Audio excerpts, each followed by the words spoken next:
morning, everyone. Good morning. Please turn to the front. Okay, please stand, everyone. Let us close our eyes and bow our heads. Yes, Father God, we thank you for this day, O God, Lord. Salamat tayo, Father Jesus. Lord, we pray for knowledge and wisdom, Lord. Something about our instructions, Lord God. A blessing, Father Jesus. We bless our lives, mga kapatigan, sa lives of our reporter, and sa lives of mga kapatigan, Lord. As we honor you, Lord God, in Jesus' name we pray. Amen. Before you sit down, please arrange your chairs and pick up any trash under them. Okay, then allow us to start our discussion. But before we really start our discussion, let me first teach you a roll call and response. When I said, padayon, you will respond, let's go. When I say, let's go, you will respond, padayon, because it reminds us to keep moving forward even in the darkest or bad days. So, let's try. Padayon? Let's go! Let's go? Padayon! Very good. So now, let's begin. So by looking at this picture, what do you think will be our topic today? Yes, Miss Icona?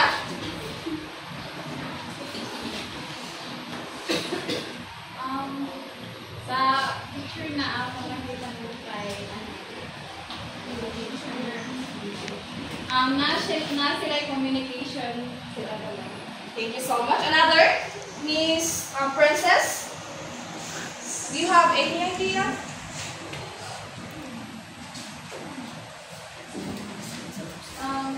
For me, the picture that you provide is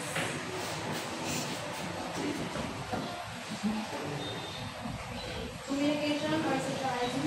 Okay, thank you so much. So our topic today is all about symbolic interactionist perspective on gender. So what do you think is symbolic interactionist perspective on gender all about, Mr. Bokod?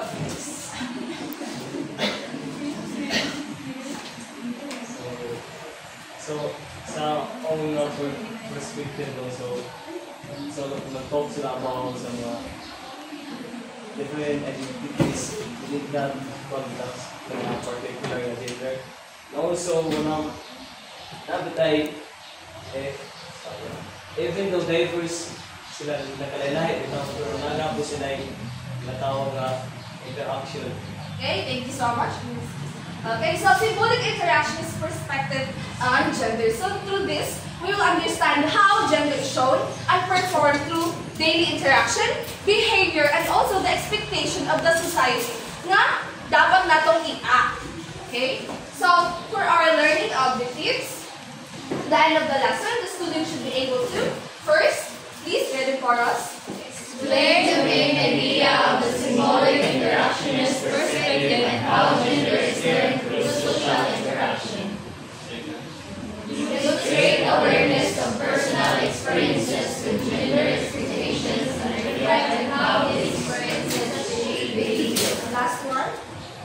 Apply the concept of symbolic interactionism by identifying real-life examples of symbols, language, and behaviors that express gender. So this will be our guide to on our discussion today. But before we proceed, napakoy quiz for you entitled How Do You Show Your Gender? So di ba na naman kay grupo?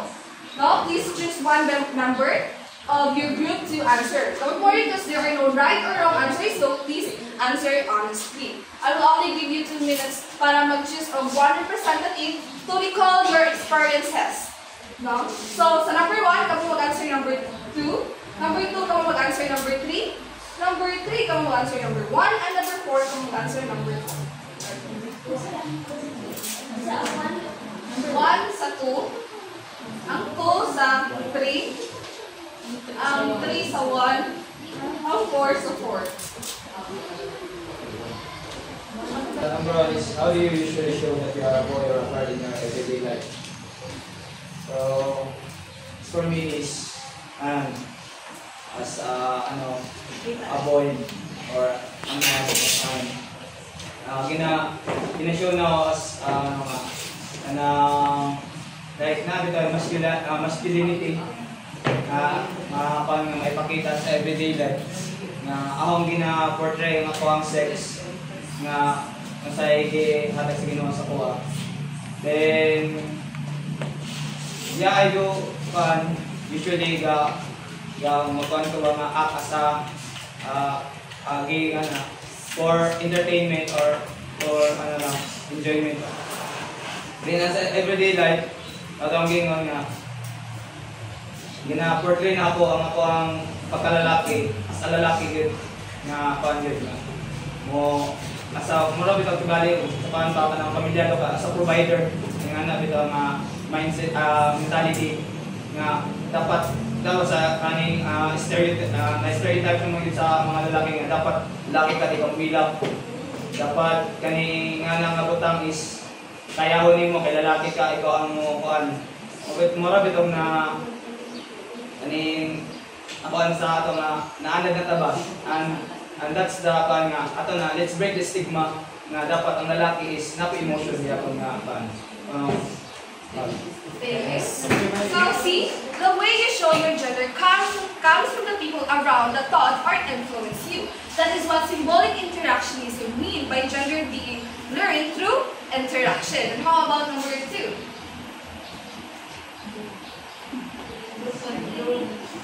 Group 2. Number 2.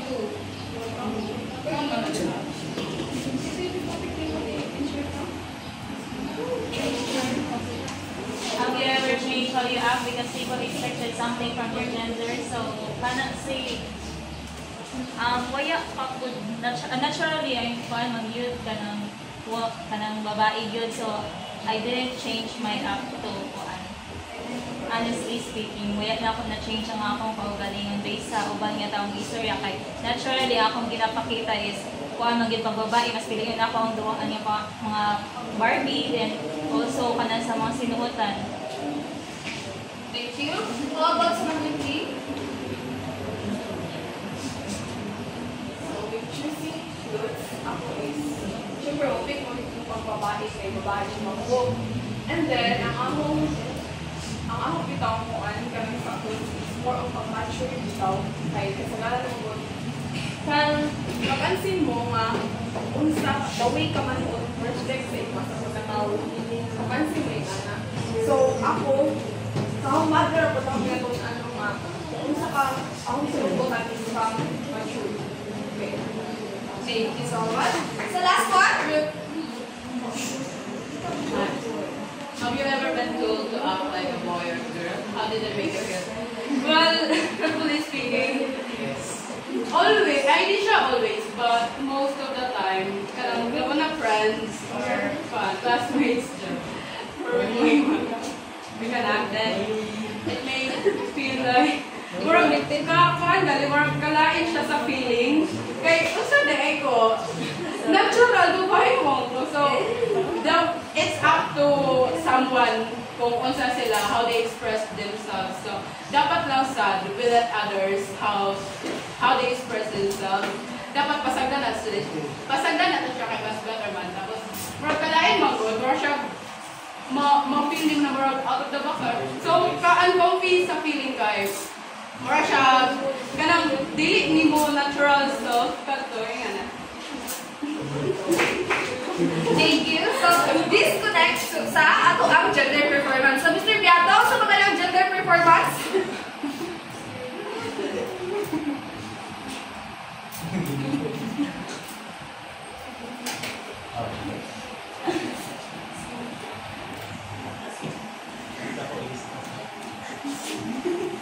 Ano yung question? Sa mga lang gender performance? So when we say gender performance, it's up to you on how you portray yourself in the society, and also when you say performance, kuno niyo pagdayaan imo kaugalingon within your surroundings. Kaya na, Miss Kier.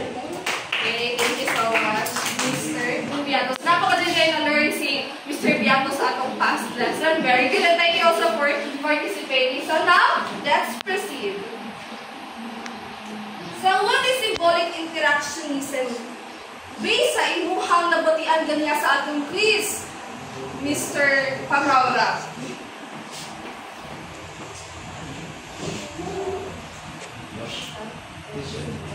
So So, symbolic interaction is based sa ipong batian niya sa atong quiz. Symbolic interaction is para sa example, para po but ang symbolic interaction is when you interact with someone with a symbolic way. Pero I want to learn more. So, gender is constructed and learned through social interaction. So, symbolic interactionism is the idea, I say, is that this idea isn't just about something that we are born with, but something na atong na-learn from the people around us. From the moment hindi pa na natin sa kalibutan, inatudloan na ta kung sa jud ang atong as a boy and girl. Sakto din eh? Okay. So, over time, those lessons is na-shape atong ideas kung sa jud ang gender. And symbolic interactionism focuses on everyday behavior, symbols, and then language. Everyday behavior, small action people do daily that express or show learned gender rules. Mo ni ato ang simple daily action o sa dili nato mabantayan nga ato sa jang nabuhat. But those simple action makakuha ideas ang mga bata kung saan ang angay act as a boy and girl. And the symbols, nakay idea ni Mr. Bukod.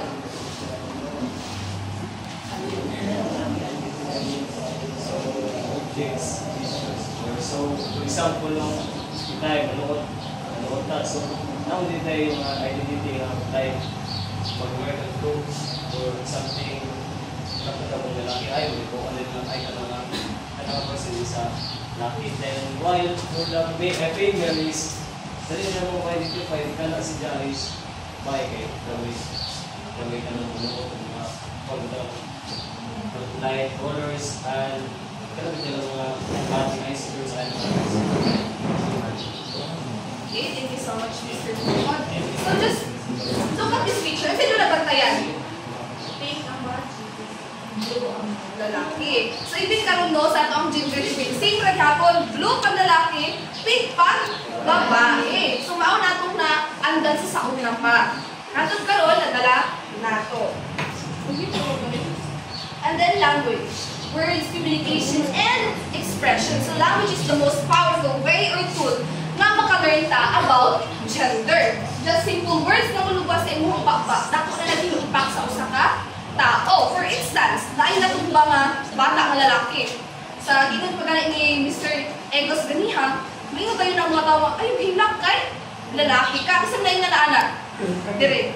O, di ba? So, manikamot sa buong mga lalaki nga, dili mong hilak kay na, bigod mo, mawag na ang dapat as a lalaki. And then, people learn this through family, peers, media, and teachers. So, family is often the first place na maka-learn ta about gender. Kung sa mag-fix sa mga things, kung sa mag-toys ang dapat sa mga babae at lalaki, and kung sa dapat ang mag-group sa balay. And over time, those lessons have become what we think gender should be. No? So, sa halimbawa pa yung mga dapat kamo mga babae, kabalong mo luto, kabalong mo malaba, kabalong mo lihok sa tanang balay, sa buhaton sa balay, kay mga babae mo buhat. Diba? Ginagawa na wala? And as babae, sa mo ni kamo sabda na, makagayon sa kala, ay babae ka. Then, peers, our friends, and mga classmates na to. Often, ina-reinforce dyan ang gender everyday. Bitis, praise, no? Kung ka nang may time nga, ay, ang panglalaki na ba dyan ng basketball, so need dyan mo, wala na kakaroon. So, ikaw sa basta lalaki, kay ang group ni mo, lalaki magsab, dapat maka-learn sab ka. Kay, para di ka tawag nga bayot or babae, ana. Then, media. Sa social media, sa mga movies, syempre, ginapakita nila kung sa dapat mo ang babae o ang lalaki. No? And those, katusap na mga ipakita nila, makuha na sa idea ang mga tao kung sa dyan ay ang i-act as a babae and lalaki. And then teachers or sa school. First, palaman na ito pagsunod sa school kung saan na mga rules na need na to sundon as a babae and lalaki. And those rules comes from our society na need na to sundon. No? And then, the criticism na. So, sa masay criticism sa symbolic interactionism. First is to focus on micro level. Nga naman, tungod kay focus na naman ta sa simple daily interaction sa matang tao, which is ma-miss na nato ang mas bigger na picture. And it doesn't fully explain larger system. Yes, it explains na nung usay dapat nato i-act as a babae and lalaki, but it doesn't explain na nung mas dakong earning ang mga lalaki compare sa babae. And overlooks how power and institution shape gender on a broad scale. Also, this criticism says na need po nato mo look sa mas na ay power, like sa mga religious leaders, companies, or sa government, and how this affects sa ato ang institution. No? So, symbolic interactionism is great for showing what is gender, but we also need to learn or understand another perspective. Sakto dili? Sakto dili? Go. Padayon? Go! Let's go! Let's go? Padayon. Good. So for our generalization, Mr. Ed, what have you learned today?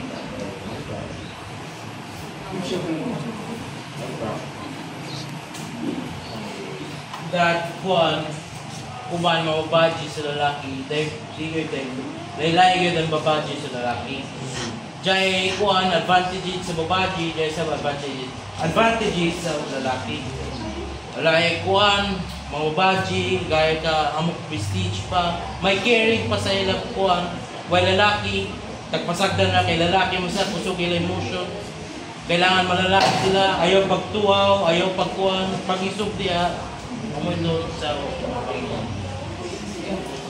Thank you so much, Mr. Ed. How about you, Ms. Bernaldez?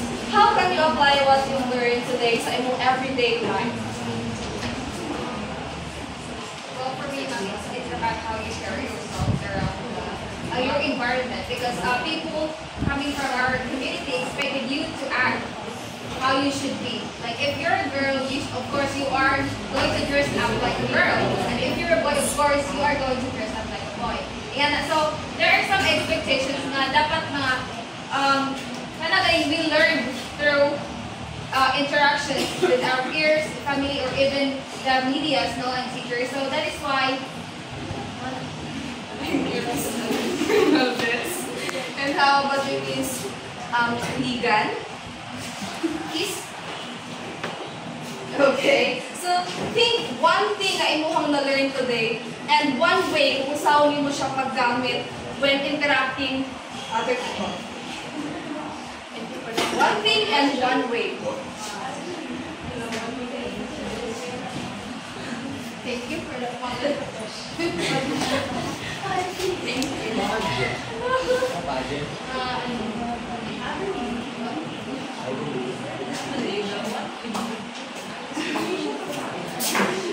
I believe that